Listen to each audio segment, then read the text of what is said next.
daremos continuidade no assunto de análise de regressão aplicada à engenharia florestal e veremos aqui um exemplo. Farei uma explanação sobre a aplicação, sobre as situações de aplicação, e nós vamos ver aqui o exemplo, a atividade, o exercício que foi passado para vocês. Então vamos lá. Lá no site, então, está disponibilizado aquela aula teórica, né? Falando sobre análise de regressão. Aqui foi colocada a atividade para exercitar, para praticar.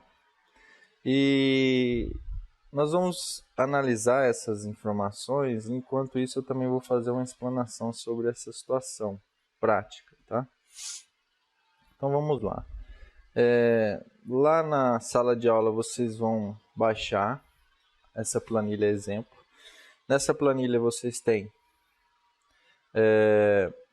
um banco de dados, eu chamei de BD ajuste, e também um banco de dados de validação. Tá?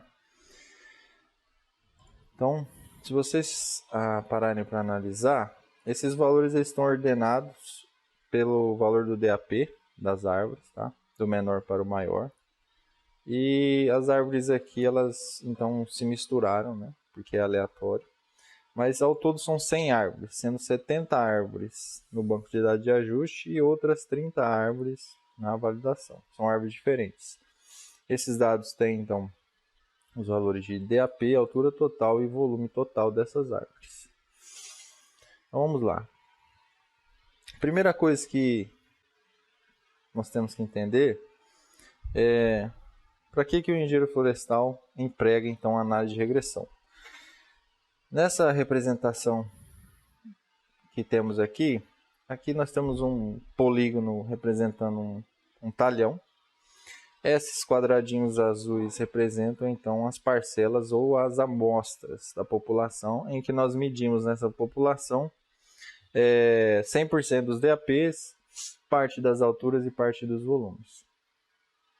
Esse universo amostral, então, ele é representado aqui por A, razão, que é o conjunto amostral. Tá?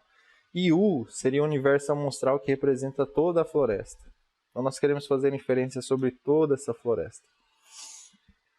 Só que é o seguinte, essas amostras, esse conjunto amostral, nós temos algumas informações, temos dados que correlacionam variáveis, né? Como, por exemplo, DAP, altura e volume. Tá?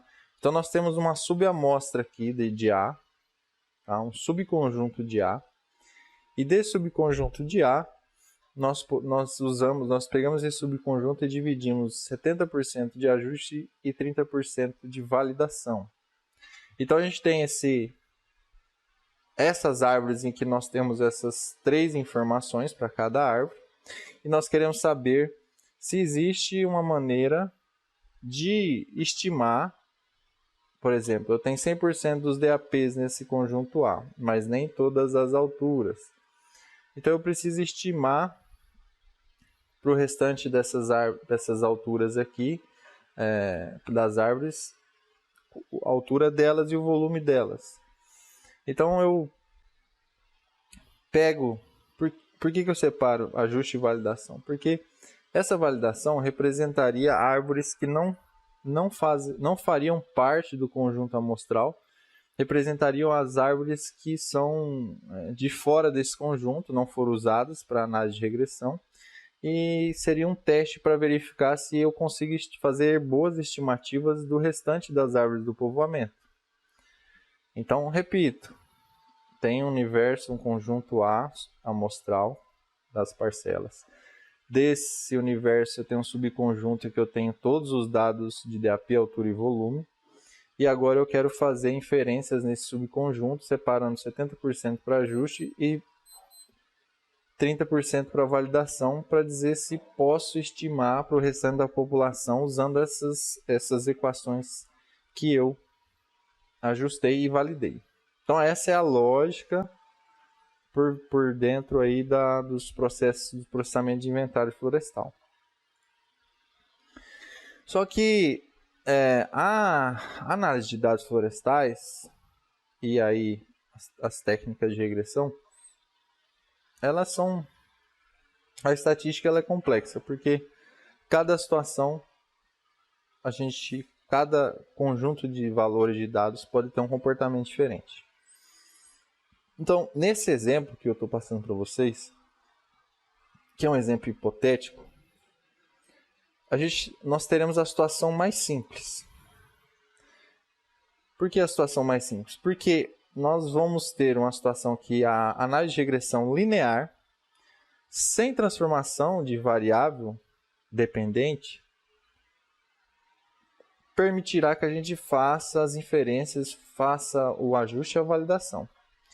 Então, eu tenho esse conjunto de dados, eu consigo fazer uso da regressão linear, quer dizer que eu consigo utilizar os mínimos quadrados ordinários. Então, a gente tem essa situação 1 e 2 aqui.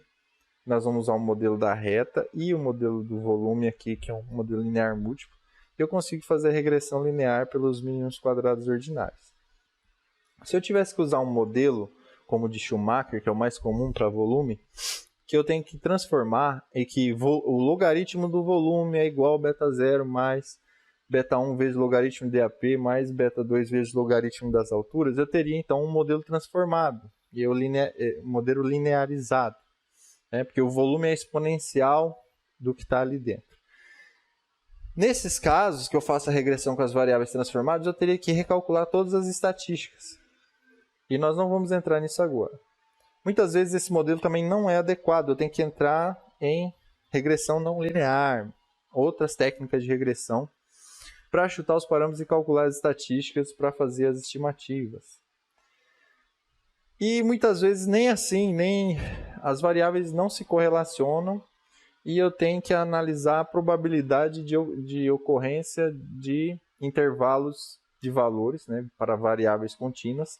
Então eu teria funções de densidade e probabilidade, que são funções de probabilidade específica para uma variável, como a distribuição diamétrica, probabilidade de ocorrer as classes de diâmetros. Então, a gente sai da situação mais simples para a situação mais complicada. Nessa última situação, a quinta, nós não temos correlação entre as variáveis.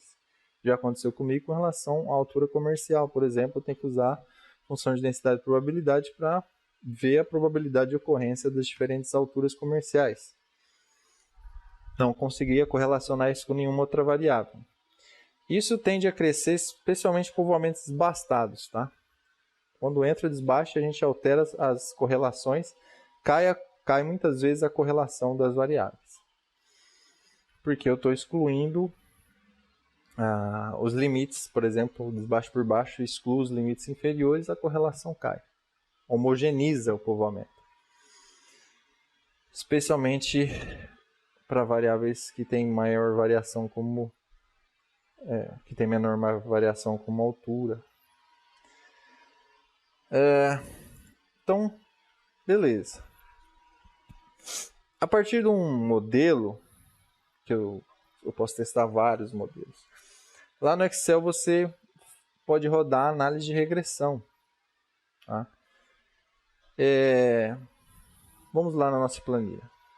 Então eu tenho aqui, por exemplo, um banco de dados de ajuste, e eu poderia, de várias maneiras, analisar essas variáveis aqui. Então, por exemplo, uma maneira rápida de analisar a correlação entre DAP e as alturas é plotar DAP contra a altura aqui. Então, vocês percebam que eu tenho aqui uma nuvem de pontos, coordenadas x, y, e eu tenho uma tendência desse comportamento. Posso adicionar, inclusive, uma linha de tendência aqui, né?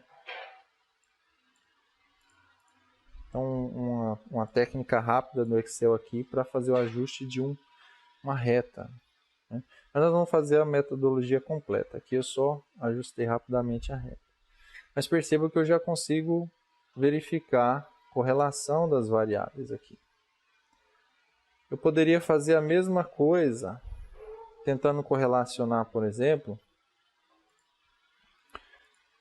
uma das variáveis, que é o DAP com volume, né? E verificar se existe também uma tendência. Então, percebam que aqui também aparentemente existe uma tendência dos dados, né? Uma correlação entre DAPs e volumes. Então, essa é uma maneira visual simples, no início da análise de dados. Uma outra maneira de você verificar isso aqui é fazer uma análise de correlação simples, né? Correlação de Pearson. Então, vocês podem vir aqui em dados, análise de dados, correlação, coloca aqui os valores de entrada, Ctrl Shift para baixo, seleciona todos. Rótulos na primeira linha, intervalo de saída, eu vou colocar aqui na planilha. E aqui vocês vão ver correlação variável a variável, então uma correlação cruzada, para verificar se essas informações se correlacionam. Então percebam, para o DAP, nós temos uma correlação de 0,74 com as alturas e 0,91 com os volumes. Significam que essas variáveis, elas estão correlacionadas, tá? Então, provavelmente eu consigo aplicar modelos aqui. Então, a correlação mais forte seria 1 e nenhuma seria 0. Tá?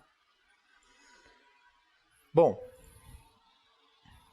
e agora? Então, lá no nosso exercício, nós temos aqui, sobre a prática. Essa prática tem por objetivo desenvolver habilidades para ajuste de modelo com regressão linear e validação das equações para posterior inferências estatísticas sobre a população. Tendo em vista o desenrolar estatístico, não recomendo utilizar variáveis transformadas em modelos não lineares. Requisitos. A partir dos dados fornecidos, banco de dados de ajuste e validação, você deverá, primeiro, pegando os dados de ajuste, ajustar um modelo matemático para correlacionar a altura total com o diâmetro da altura do peito. Com um modelo, isso é um modelo hipossométrico, mas iremos utilizar apenas o modelo matemático da reta. Então, como é que eu faria isso no Excel? Simples. Dados, análise de dados, regressão, variável dependente y de entrada. Quem é a variável que nós queremos estimar? A altura total. Lá no banco de dados de ajuste, presta atenção. Variável independente, que servirá para estimar essa variável dependente, DAP. Seleciono todos os dados aqui. Nível de confiança 95% de probabilidade. Aqui, se eu não quiser o beta 0, marco constante igual a 0. Nós vamos ver se essa variável beta 0 é significativa. Vamos fazer regressão numa nova planilha. Vou nomear de modelo underline reta.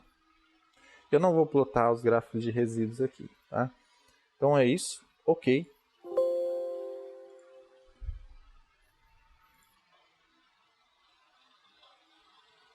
Alturas. Tá. Faltou marcar os rótulos porque a primeira linha tem um cabeçalho. Ok.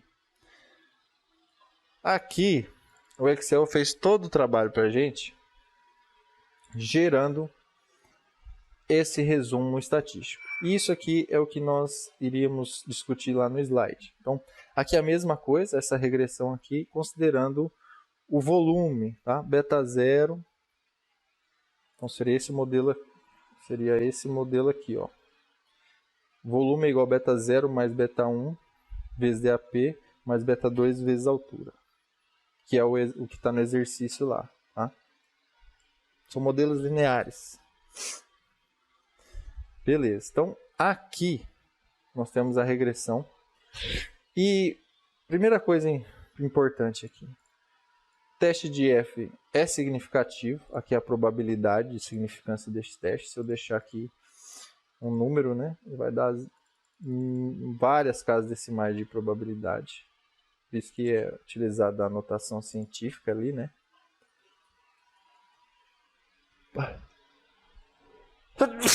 Desculpem. Então aqui 0 a 14ª negativa aqui, né? Vezes 10 a menos 14. Então bem significativo. O valor de F é maior, calculado é maior que o tabelado. Então essa é a primeira coisa. A outra questão, erro quadrado ajustado. Então, quanto que esse modelo está explicando a correlação das variáveis? Pode ter um modelo que explique melhor? Sim.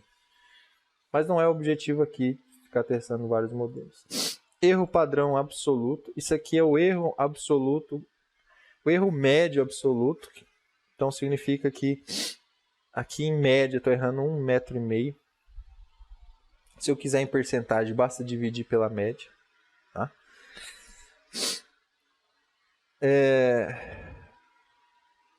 Aqui a quantidade de valores, né? Grau de liberdade são 70 valores. Esses são os nossos coeficientes. Esse é beta 0 e esse é beta 1. Tá? Nosso modelo. E aqui nós temos a significância de cada um dos betas das variáveis. A interseção é significativa e o DAP é significativo. Então, vou usar o modelo completo. Como é que ficaria esse modelo completo, então? Basicamente, eu vou copiar aqui os coeficientes. Então, tem aqui os coeficientes da relação y-métrica.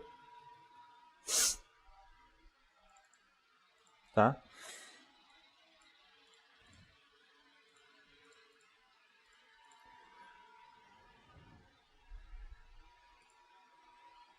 Então, ó, empregar o modelo da reta e ajustar esse modelo. Lá no slide vocês perceberam que eu avancei aqui, mas esse é o resultado, o produto que nós vimos lá na planilha. Eu analiso esses pontos que eu marquei em amarelo lá. Tá? E tem agora a minha equação. Perceba que o beta 0 foi substituído pelos valores, o beta 1 pelos valores, o beta 2 pelos valores.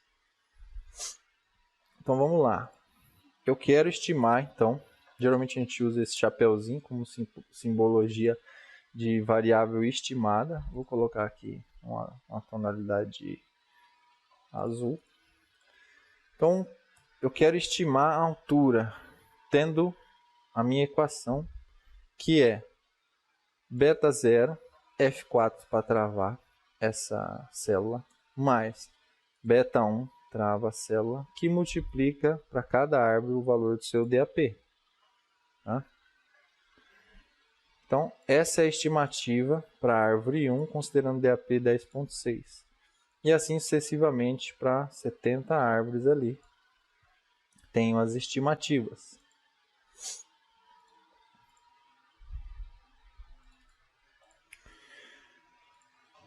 Agora, existe um erro envolvido aqui. E esse erro nós vamos calcular. Então,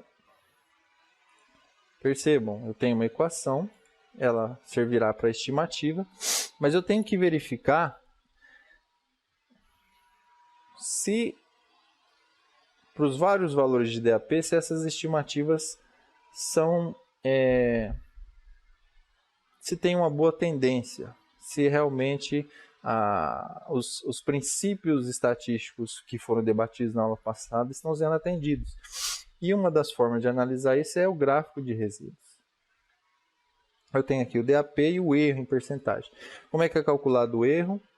A fórmula do erro aqui que nós vamos fazer. Então, é igual. O erro é igual. Abre parênteses. Altura real menos altura estimada, fecha parênteses, dividido pela altura real. Né? Tudo isso vezes 100 se eu quero em percentagem.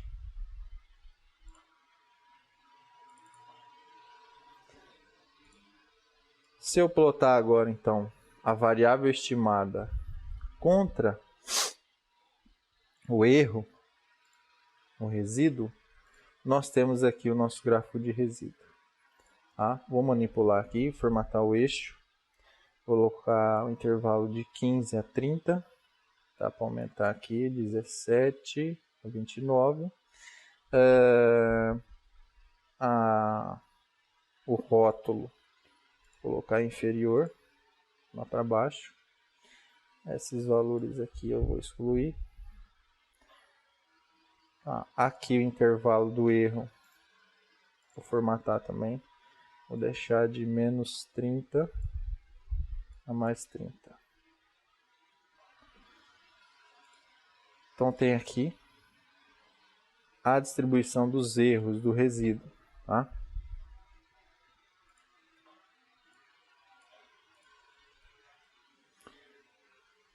Então, faço essa verificação, além daquelas estatísticas que já foram faladas aqui, né? Se o R quadrado é alto, se o erro padrão é baixo, se os valores de P são significativos, se o valor de F é significativo, a regressão foi boa, é válida. E aqui, a análise visual do gráfico de resíduo. Vocês vão fazer a mesma coisa, então, para o volume, considerando esse modelo do volume aqui.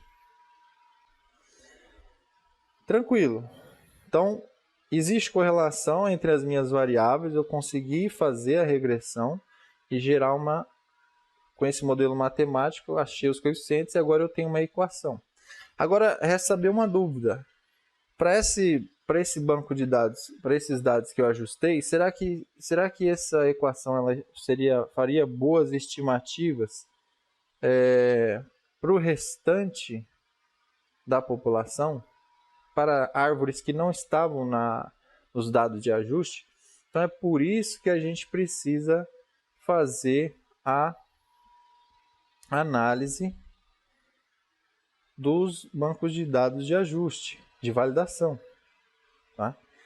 Então eu tenho aqui, vou usar o mesmo modelo, mesma equação. Vou lá no banco de dados de validação. Perceba uma coisa, essas árvores aqui não foram utilizadas para fazer a regressão. Tá? Então, mas vamos repetir o procedimento aqui. Então, altura estimada, mesma situação, beta 0 mais beta 1, que multiplica o DAP. Tá? E aqui resta a dúvida, será que existe uma tendência, será que as estimativas também são boas? Será que essa distribuição aqui está sendo bem construída? Então, uma maneira de verificar isso é fazer a validação cruzada. Que eu faço as estimativas, eu ploto o valor real, a altura real, contra a altura estimada e verifico se essas estimativas seguirem essa tendência da linha central, significa que a minha equação está estimando de maneira adequada e precisa para o restante da população. Tá? Essa validação visual é igual à análise gráfica de resíduos, ela só vai ser validada quando utilizar o teste Q quadrado, mas nós não vamos entrar nisso agora. De maneira visual nós conseguimos perceber essa validação, mas vamos lá. Para construir aquele gráfico ali, eu vou inserir aqui duas colunas.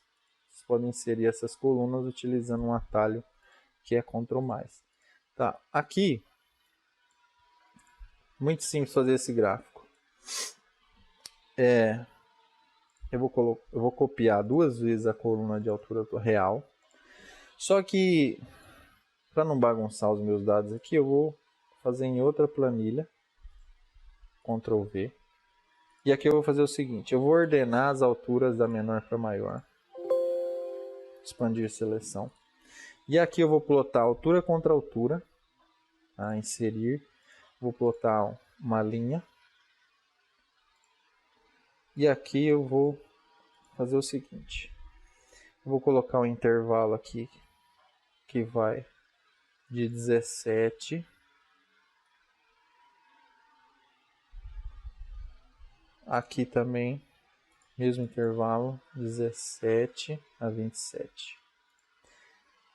Essa linha aqui eu vou marcar ela como preta. Então é uma diagonal, percebe? Os valores contra o intervalo de valores contra o intervalo de valores fica uma diagonal aqui de 0 a 1. E aí, agora sim eu ploto as estimativas.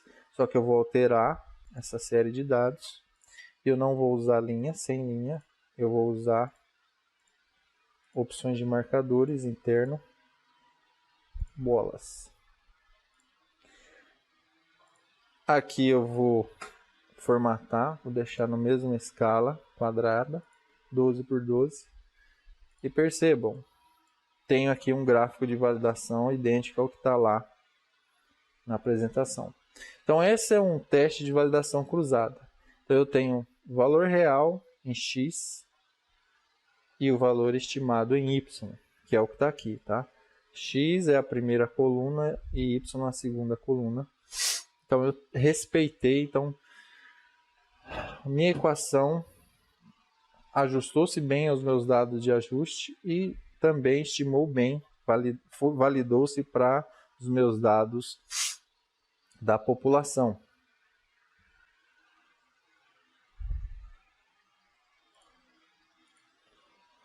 Pronto, então tem uma equação que a regressão foi válida e tem uma equação que permite fazer inferências para o restante da população.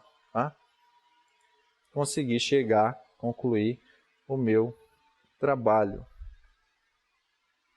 É isso, façam para altura e também para o volume. Tá? Então está aqui, validação cruzada, quinta etapa. Apresente esses gráficos e todas essas etapas e entreguem lá no Classroom. Valeu? Obrigado.